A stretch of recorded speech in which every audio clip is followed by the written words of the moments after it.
I'm going to be showing you how to make tea blends. This is just the way that I do it. My stepfather came to me and said, I need something for energy, period. That's all he said. And so here is the process of how I am coming up with a perfect tea blend for him. So hopefully this will also help you out if you're new or if you are needing some inspiration or some tips. So because I'm making this for someone else, I'm gonna go ahead and put on some gloves. Then make a kind of annoying sound on camera, so I hope that doesn't bother you. So first you want to know what the person is looking for, and then you want to take into account any kind of issues that they may have. So like for my stepfather, he takes medicine and that's not something that I think he wants to stop. So I'm just focusing on what he said he wanted this tea for. And I did ask him, do you want a tea? What you want and what you want to use.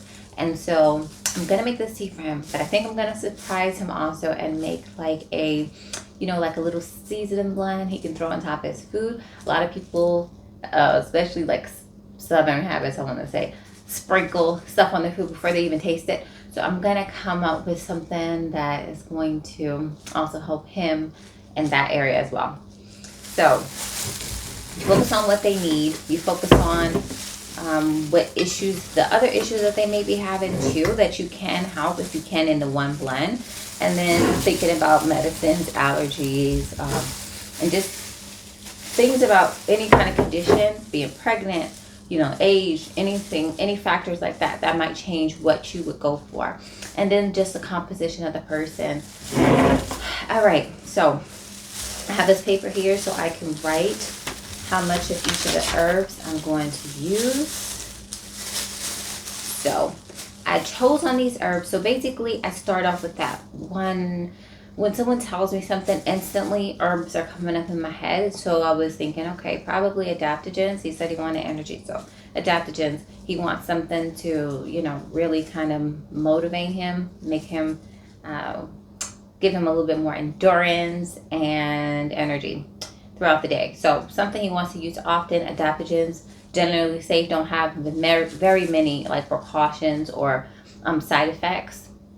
So there was some that came to my mind that I can't use for the formula. No liquor is just going into this formula because he does take, if you are a person that has high blood pressure or takes blood thinning medication, there are some herbs that do have some contraindications that you don't want to use with that. A lot of people don't even know that even things like garlic, a lot of the foods that we eat naturally help to prevent blood clots. So even taking garlic medicinally isn't really a great thing to do when you're taking the heart medicines, and you do need to kind of monitor it. So there's that. Other ones that I know I'm not going to use, I'm not going to use hawthorn because like I said, he has, those heart medicines. So just going to stay clear of those. Not saying you can't use it, but you just have to be mindful. And, of course, there's other types of conditions and everything. So there's certain ones I'm not going to go for, and I'm going to tell you why I chose these. So I'm going to go ahead and write down the herbs, and I'm not even going to write them down in the order of the parts. So there's different ways to put these together. You can do it by parts and you can do it by percentages. And first people might say, how many herbs do you want to use? Now, I'm not a person who loves to have like 6 or 7 herbs usually. I mean, when you're making a beverage blend and you're trying to have colors and all that, then yeah, it can happen sometimes. But most of the times, I think like 5 is probably the max that I would do. But everybody is different. I've seen some people that have 9 herbs in a formula. That's something I probably wouldn't do. Never say never, but it's something that's more unlikely for me.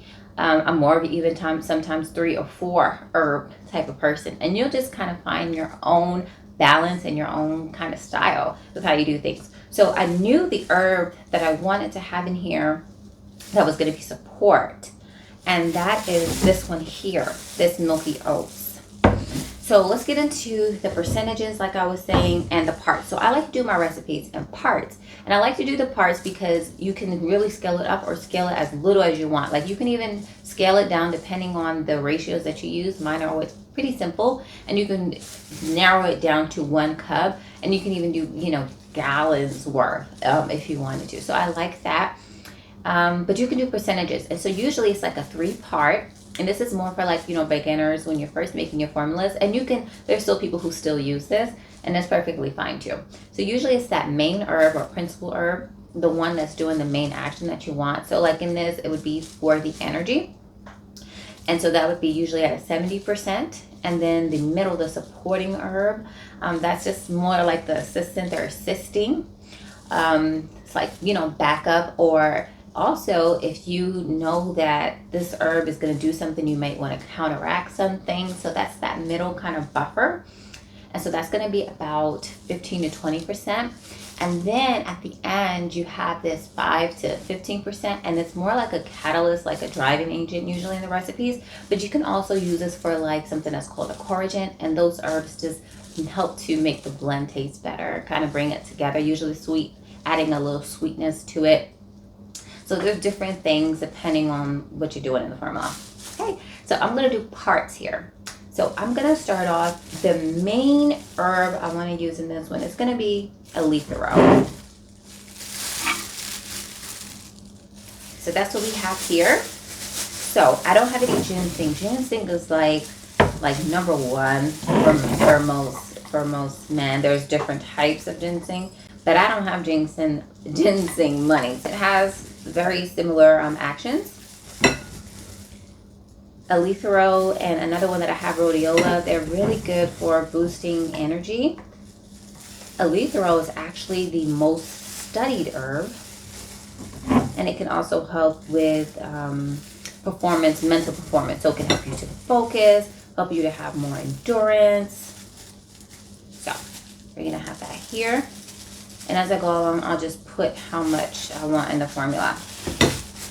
So this is what it looks like. And you'll see the close up. So here we go. So that is one of our mains. That would be the main, but I'm not doing in mains. I do by parts. So next I have I have not milky oats, I have oat straw. Now I wanted this because it's nice and nutritive.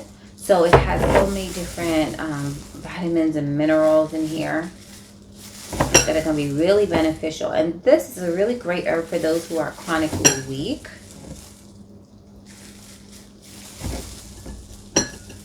And it can help with energy as well. Now, one of the things that I learned from Rosemary Gladstar is you want to be careful when you're doing like the ginsengs for people that have like no energy to pull from. It can be kind of draining to the person instead of invigorating. So I felt like I needed this extra boost here. And even, though energy was the only focus that he had, I know how he eats and everything. I want to help him out a little bit. I know he takes vitamins, and when you're taking those vitamins, it's better to take a liquid vitamin, but I know he needs a little help there, so we're going to do that. All right, next we're going to go into my other two.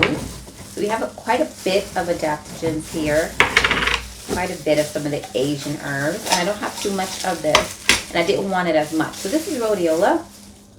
You want to be careful with the amounts that you use. And some of these are really stimulating and everything, so you don't want to use it with people who have certain personality types, like people that are kind of already manic or have bipolar. So you want to be careful, and you want to make sure you either don't use this all the time or use it in a smaller dose. So let's see. And it's really beautiful, called Golden Root. I'm going to put a little bit of that in there.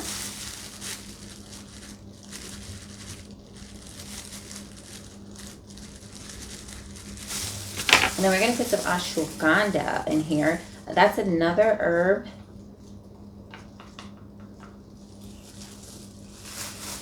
That is for like chronically weak people. And actually, I could put this rhodiola in here, but that's not even the herb I was going for. So I'm going to get the one I was going for off of here. So what I'm going to actually do is I'm going to reduce this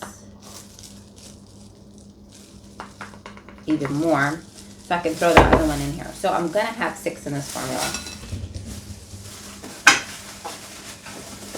And like I said, this is something that's intuitive. So while you're making this and you're like, I need a little bit more of this or that, then you put, you put it in there. It should have been over here. So I found what I was looking for here. It's my astragalus. And the reason why I'm not leaving this out is because this has a nice sweet taste to it. And the oat has a really nice taste too. And so for the flavor profile that I want, I feel like this is really important. So I'm going to go ahead and put this in. This is another one for people who need, that extra strength and boost of immune system. This is actually safe enough for children. And I've used this in formulas for them, and I really do like this one. It's actually used for people that are recovering from cancer, for childhood cancers especially. So it's a really great herb, and I have the root here. And you'll notice that you see a pattern of different roots here in the formula. And this is because he's going to want to do a decoction for this. But I'm actually going to ask him to steep this overnight and then to drink it, warm it up a little bit and drink it throughout the day. So here we go. That is that one.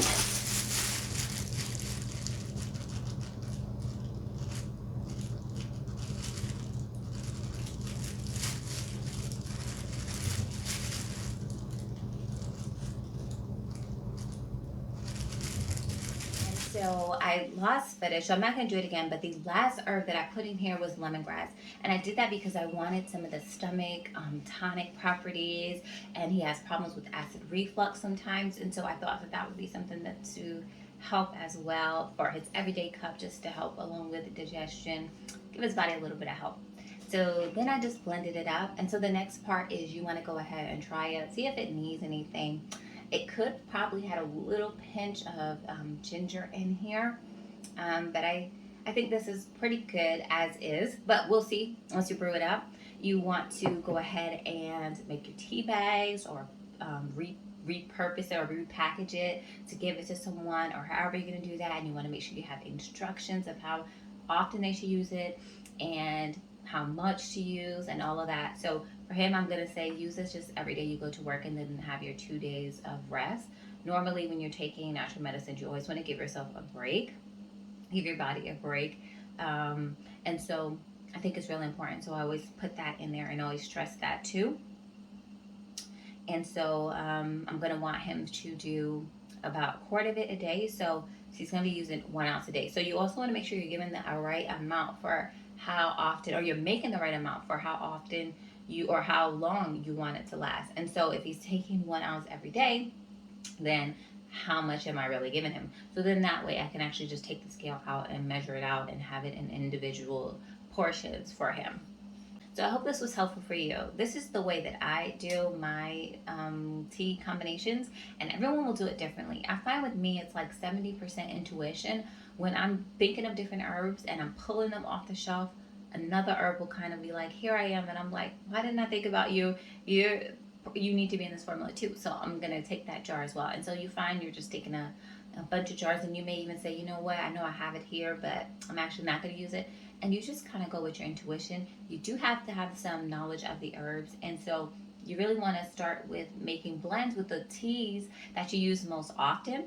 So that's another thing that I always make sure that I'm doing. And so I'm already knowing what kind of taste and stuff that I'm wanting to go with. I love to put that lemon taste. And so that's why that lemon grass is also there. I also love to throw lemon balm in recipes for that same kind of effect too. Lemon verbena is another option. And those are just, just something that's a little bit more unexpected for people. And so you just really want to have some complex flavors. You don't want it overly sweet or overly anything. If you can help it, you can make even bitter herbs taste really good, as I was drinking yesterday and I was enjoying as well. And then there's no wrong way to do it. There's so many different herbs that you can use in situations. So like another one that I could have used was fennel, but the only thing is that it gets bitter if you're doing it in a decoction for 30 minutes. So that's not what I chose in this one. And I didn't just want to go sweet. I mean, chamomile will do the same thing too, but you can go sweet in other directions with different herbs. One a great one that would have been in this formula, if it wasn't for, you know, the contraindication, would have been that licorice root. So as I said, you can go so many different ways on it to come out with a perfect formula for you.